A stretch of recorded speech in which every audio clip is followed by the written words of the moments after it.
जरा सोचिए, क्या ऐसा हो सकता है कि किसी के व्यक्तित्व, उसकी किस्मत और यहां तक कि शेयर बाजार के उतार चढ़ाव, ये सब कुछ एक ही ब्रह्मांडीय नियम से जुड़े हों? आज हम एक ऐसे ही प्राचीन ग्रंथ के पन्ने पलटने जा रहे हैं जो ज्योतिष के जरिए न केवल इंसान के स्वभाव को बल्कि वित्तीय बाजारों की चाल को भी समझने का दावा करता है।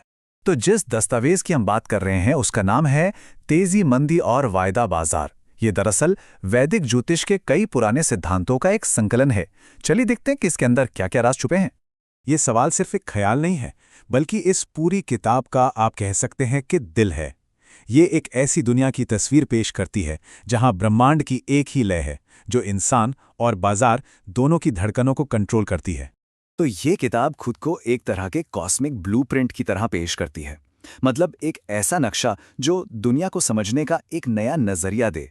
और इस पूरे नक्शे की नींव एक बहुत ही मजबूत कॉन्सेप्ट पर टिकी है, जिसे कहते हैं योग। अब देखिए, जैसे ही हम योग शब्द सुनते हैं तो दिमाग में आसन और प्राणायाम आते हैं, है ना? लेकिन ज्योतिष में यहां इसका मतलब बिल्कुल अलग है। यहां योग का मतलब है जन्म कुंडली में ग्रहों का एक खास कॉम्बिनेशन जो किसी के स्वभाव या किस्मत को तय करता है। और ये मत सोचिए कि ये योग सिर्फ बड़ी बड़ी बातें बताते हैं। नहीं, इनमें तो इंसान के स्वभाव की छोटी से छोटी चीज, उसकी आदतें, उसकी सोच, मतलब सब कुछ शामिल है। तो चलिए सबसे पहले ये देखते हैं कि ये सिस्टम व्यक्तिगत स्तर पर यानी किसी एक इंसान के स्वभाव को समझने में कैसे काम करता है। मिसाल के तौर पर क्रोधी योग।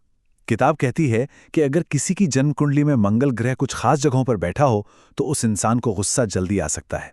एकदम सीधा कनेक्शन ग्रहों की पोजीशन और इंसानी इमोशंस के बीच। लेकिन जैसा कहते हैं हर सिक्के के दो पहलू होते हैं, तो गुस्से के ठीक उलट इस किताब में क्षमावान योग का भी जिक्र है।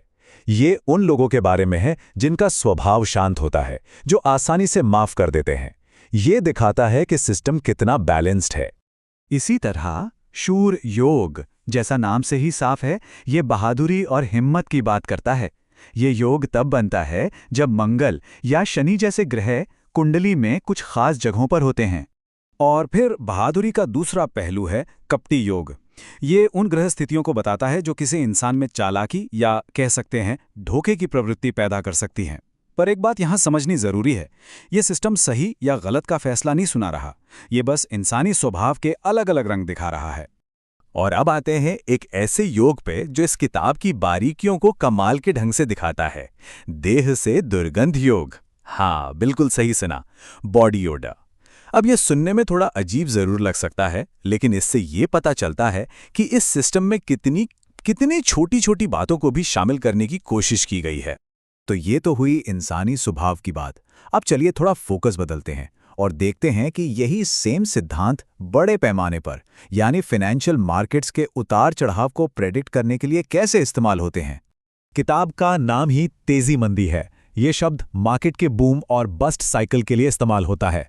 मतलब बाजार कब ऊपर जाएगा जिसे तेजी कहते हैं और कब नीचे गिरेगा जिसे मंदी कहते हैं। और इस किताब का दावा है कि ग्रहों की चाल इन साइकिल्स पर भी असर डालती है। ये देखिए, ये दोहा इस किताब के भविष्यवाणी करने के स्टाइल का एक बेहतरीन उदाहरण है।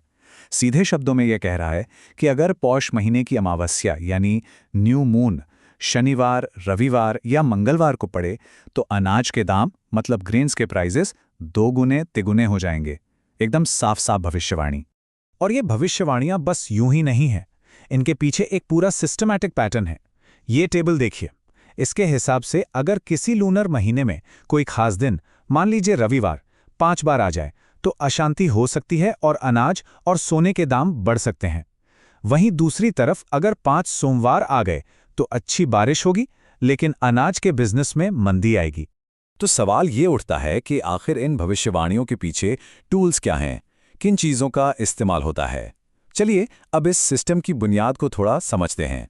तो इस पूरे सिस्टम का आधार है ज़ोडिएक यानी राशि चक्र। और ये सिर्फ वैदिक ज्योतिष में ही नहीं है, वेस्टर्न एस्ट्रोलॉजी में भी इसको माना जाता है।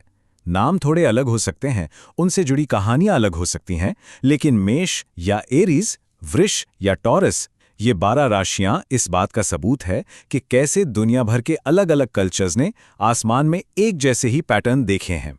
ज्योतिष का एक और बहुत महत्वपूर्ण औजार है जेमस्टोन्स यानी रत्न। और ये किताब सिर्फ ये नहीं बताती कि कौन सा रत्न पहनना चाहिए।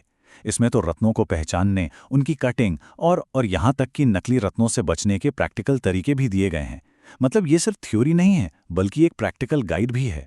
तो आखिर में हम घूम फिरकर उसी सवाल पर वापस आ जाते हैं, क्या ये सब सिर्फ इंसानी दिमाग का खेल है जो हर जगह पैटर्न ढूंढता रहता है, या फिर ब्रह्मांड में सच में कोई ऐसा अनलिखा नक्शा है जिसे हम अभी अभी पढ़ना शुरू कर रहे हैं?